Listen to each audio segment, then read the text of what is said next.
வணக்கம் மக்களே, இது சந்தோஷ் மேக்ஸ் உடைய டிஎன்பிஎஸ்சி டெட்டுக்கு உண்டான மேக்ஸ் கோச்சிங். இது ஏற்கனவே நம்ம இதே மாடலில் நம்ம நிறைய வீடியோஸ்லாம் இதுக்கு முன்னாடி அப்லோட் பண்ணியிருக்கோம் பாருங்கள். இப்போ நம்ம அடுத்தது பார்க்குறது சம் ஆஃப் நேச்சுரல் நம்பர்ஸை பற்றி தான் நம்ம டிஸ்கஸ் பண்ணிகிட்டு இருந்தோம் இதுக்கு முன்னாடி டாபிக்ஸில். இன்றைக்கும் நம்ம என்ன பார்க்க போகிறோம் அப்படின்னு பார்த்தீங்க அப்படின்னா, ஒரு எண்ணின் மூன்றில் ஒரு பங்கு, ஆறில் ஒரு பங்கு, மூன்றில் 2 பங்கு, 64 எண்ணில் அந்த எண்ணை காண்க. அப்போ பார்த்தீங்கன்னா, ஒரு எண்ணில் மூன்றில் ஒரு பங்கு, ஒரு எண்ணை எக்ஸ்ன்னு எடுத்துக்கங்க.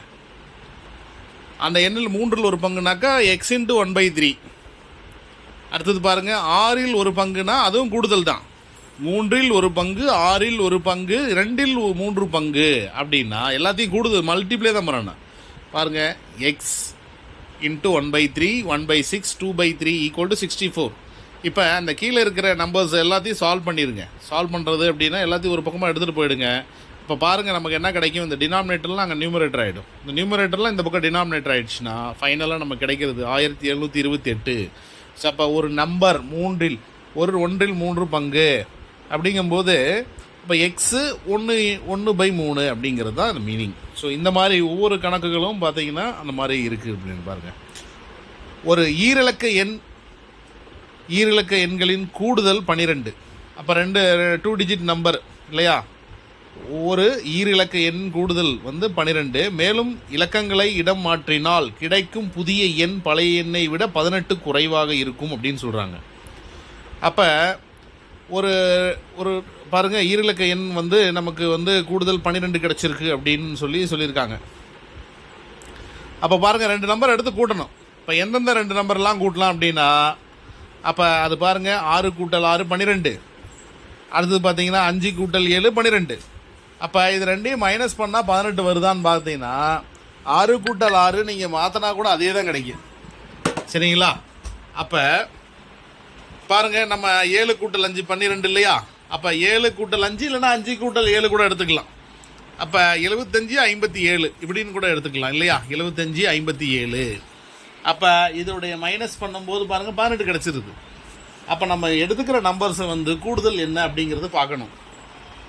சரிங்களா? கூடுதல் என்னங்கிறது பார்த்துட்டு அதுக்கு தகுந்த மாதிரி தான் நம்ம இந்த எண்கள் எடுக்கணும். பார்த்தீங்களா, 12 சொன்னோன்னா இரு எண்கள் கூடுதல் 12. அப்போ 12னா 6 × 6 12 தான். ஆனால் அது பார்த்தீங்கன்னா 66 மைனஸ் பண்ணிங்கன்னா திரும்பவும் நமக்கு 0 கிடச்சிரும். நமக்கு அந்த 18ங்கிற டிஃப்ரென்ஸ் கிடைக்காது இல்லையா? அதனால் கிவன் ஆப்ஷன்லேருந்து பார்க்கணும். 75 57 கூட்டும்போது நமக்கு இந்த வேல்யூ கிடச்சிருக்கு.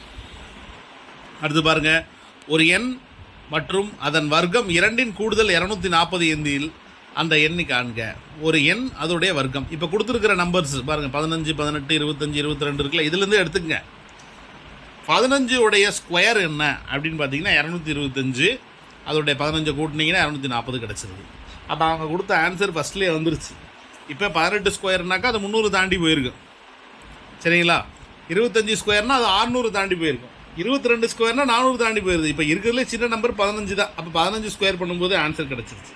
ஸோ இந்த மாதிரி தான் நமக்கு டெட்டில் டிஎன்பிஎஸ்சியில் கொஸ்டின்ஸ் கேட்பாங்க. ஸோ இந்த மாதிரி கொஸ்டின்ஸ் நம்ம சால்வ் பண்ண கற்றுக்கணும். ஸோ அடுத்தது பார்த்தீங்கன்னா,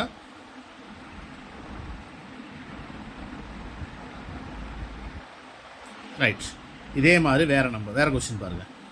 ஒரு ஈரிலக்க எண்ணின் இலக்கங்களின் கூடுதல் 9. சரிங்களா? 2 நம்பரை கூட்டினா 9ன்னு சொல்கிறாங்க. பாருங்கள், ஆப்ஷனை போய் பார்க்கணும். ஆப்ஷனில் பாருங்கள், எல்லாமே 9 தான் வருது. 27 36 45 18 இது எல்லாமே 9 தான் கிடைக்குது. அடுத்து பாருங்கள், இலக்கங்களை இடமாற்றினால் கிடைக்கும் புதிய எண் பழைய எண்ணை விட 63 அதிகம் அப்படின்னு சொல்கிறாங்க. அப்போ நம்ம என்ன பண்ணணும் அப்படின்னா, 2 நம்பரை மாற்றணும். ஃபஸ்ட்டு 27 இருக்கா? அப்போ 27 72 மைனஸ் பண்ணிங்கன்னா 65 தான் கிடைக்குது. சரி, அடுத்து 36 63 அது கம்மியாக கிடைக்குது. சரி, ரைட், 45 54 அது 9 தான் கிடைக்குது. இப்போ 18 81 போட்டிங்கன்னா உங்களுக்கு 63 கிடச்சிருது.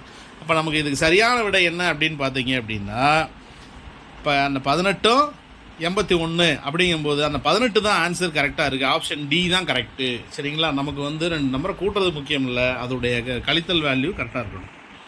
இதே மாதிரி அடுத்த கொஸ்டின் பாருங்கள். ஒரு எண்ணின் 90% என்பது 540. அது என்னன்னு நமக்கு தெரியாது, ஆனால் 540 ரூபா கிடச்சிருக்கு.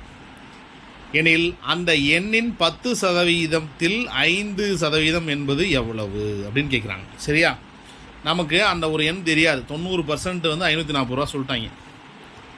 10ல் 5% அப்படிங்கிறது என்ன அப்படின்னாக்கா 10%த்துலேயும் திரும்ப ஒரு 5% போட்டுக்கணும். சரிங்களா? அப்போ நமக்கு கிடைக்கிறது என்ன அப்படிங்கிறது தான் பார்க்கணும்.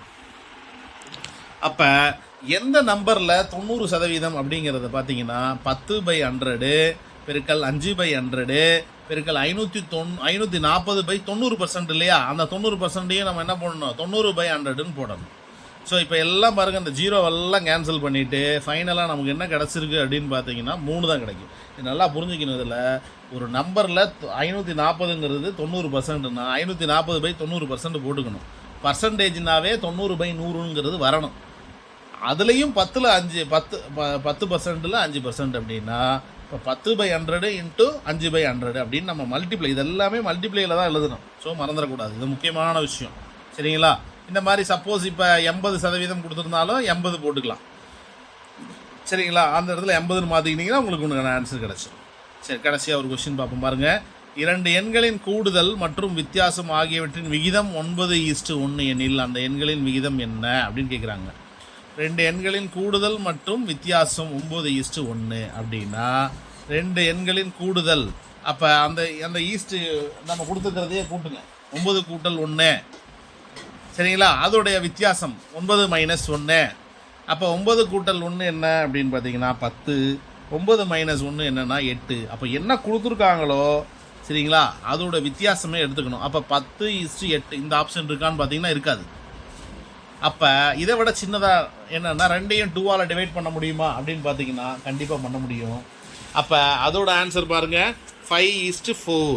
அப்போ எத்தனை விகிதம் கொடுக்குறாங்களோ அதே விகிதத்தையும் கூட்டுங்க, அதே விகிதத்தையும் கழிங்க. சரிங்களா? அப்போ அடிஷனும் அதே தான், சப்ட்ராக்ஷனும் அதே தான். ஸோ அப்போ நமக்கு ஆன்சர் கிடச்சிடும். ஸோ நன்றி மக்களே. நம்ம சந்தோஷ் மேக்ஸ் சேனலை வந்து தொடர்ந்து ஆதரவு கொடுங்க. உங்களுக்கு வந்து நம்ம டிஎன்பிஎஸ்சி டெட்டுக்கு உண்டான கேள்விகள் அடிக்கடி வந்துக்கிட்டே இருக்கும், டெய்லி அப்டேட் ஆகும். நன்றி, வணக்கம்.